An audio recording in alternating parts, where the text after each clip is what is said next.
area of tolerance. Anybody else want to add to that? Could manipulation and adaptability be one and the same at times?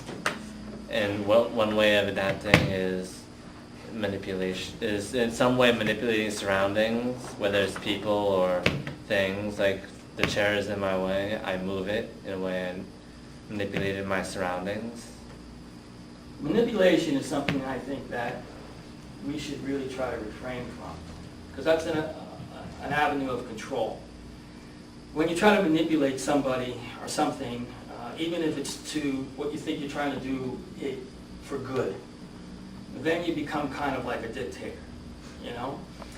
You're always trying to manipulate your husband or wife to do different things. You know, you walk into your room, or you walk, like women are always complaining about men never putting the toilet paper back on the toilet paper rack, always leaving it on the side.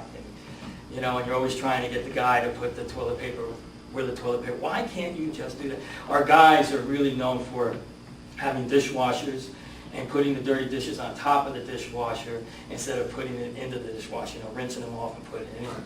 So, if you get into manipulating there, you're trying to do different things to manipulate the person to do what you want them to do, then you're really not being true to who and what you are. I don't think manipulation is a really good way to go. I think you should be sincere and understand the other element. When we talk about fighting, the real aspect of martial art is when you are dealing with another individual, is to become that individual, not to beat that individual. So if you use elements as a model and you say, well, this person to you in front of you represents to you fire, it's really what represents to you. And if you represent to yourself, say, you're more of a wood element, then you have to kind of become fire. And in understanding becoming fire, you're going to meet halfway. You're not going to destroy them. You're not trying to manipulate them. You're trying to get to know them. Once you know them, then it's easy to actually move in and add what other element of fighting techniques that you want to use to defeat that opponent. But the whole idea of sparring, the whole idea of what we're trying to do here is to have everybody come together, because everybody here, if you're looking at it, comes from a different element. You have one main master element, we'll say, in my interpretation. I may see you as steel, you may see yourself as fire. That's irrelevant. To manipulate that, then I'm trying to get everybody to manipulate into my way of thinking, and I think that's a big problem with our society.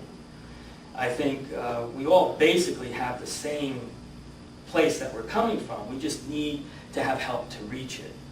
So no, manipulating is not the way you want to go. You want to try to be more honest and sincere about what you're talking about. Can we say instead of manipulating that it's probably better to influence? So that way it seems more like you're sharing a part of your ideas as well as adapting. Sharing's a key word. That's a good word, yeah. Influencing people in a different way. Not throwing your way down their throat. And that's the problem. Everybody's trying to force their way. Everybody has the right way, and that's the Darth Vader that comes out. When you think about Darth Vader, he really wanted to see a unity. He really wasn't a bad guy, right? He just really wanted to see, okay, we get one leader, we get one ruler, boom.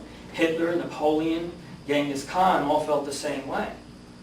They all believed that they were right. President Bush, and though he may be screwing things up, I don't think he sits in his room thinking that he's wrong.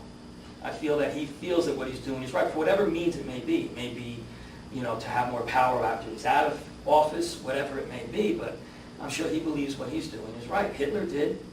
Napoleon did. Darth Vader did. Yeah, but it all goes with that. You become what you hate.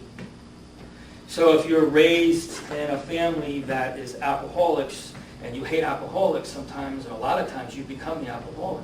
If you're raised with a family that child abuses, then sometimes you also become that child abuse. The very thing you hate, you become. So Darth Vader or Hitler and all those things may have really had a real reason for what they're doing. Genghis Khan used all these really crazy people, right, to conquer because he wanted to purge of all the sinners, basically. And he used all these sinners to do it, right? So the idea may be there, but to manipulate it into your way, into what you believe, to force it down somebody's throat. How can you do that? Because if you have somebody that's coming from a fire point of view, and you have somebody coming from a water point of view, and if you have somebody coming from an earth point of view, using that metaphorically as a model, how are they going to see who and what you are trying to say? If you're going to face a manager or a boss, and you're going to go in, you know your boss is fire, we'll say. And to you, your boss is the biggest idiot on the face of the planet. We all been there, right? You're all sitting there, how did this guy get in charge? He is just so stupid, he doesn't even, and you have your clique. You've got your 4 or 5 people that all agree with you. And yeah, he's such an idiot. You know, but how did he get there? And maybe he manipulated his way there. He doesn't really know what he's doing, because that's what everybody says. Oh, he just knows how to talk. He just knows how to get there. He knows what to say, and he's there, but he doesn't know what he's doing. So then you go in thinking that person's an idiot, but that person may not be an idiot. That person may be coming from a completely different perception and be in a more lonely place than you guys. Knows that the 4 of you or the 5 of you are ganging up on him. You know, and has to have this position of being in charge. So if that person is fire, and you're walking through that door before you're facing that person with a problem that you're having, and you walk in with fire, that fire there is in a more powerful position than your fire, well, you're going to lose. Because now you both become stubborn. But if you walk in as fire and understand that person's perception, where that person's coming from, then you're able to share. You can manipulate a little bit as well, but share. Because then you have to slowly introduce another element, maybe earth into it, maybe water into it. But you can't go in with the same element in that condition, because then you're both going to have conflict. It's like 2 walls hitting the wall, and you think that you're right. We always think that we're right. Our element is the right. My element, if you look at an element, you may not even think of it that way, but I'm right, and my boss is an idiot.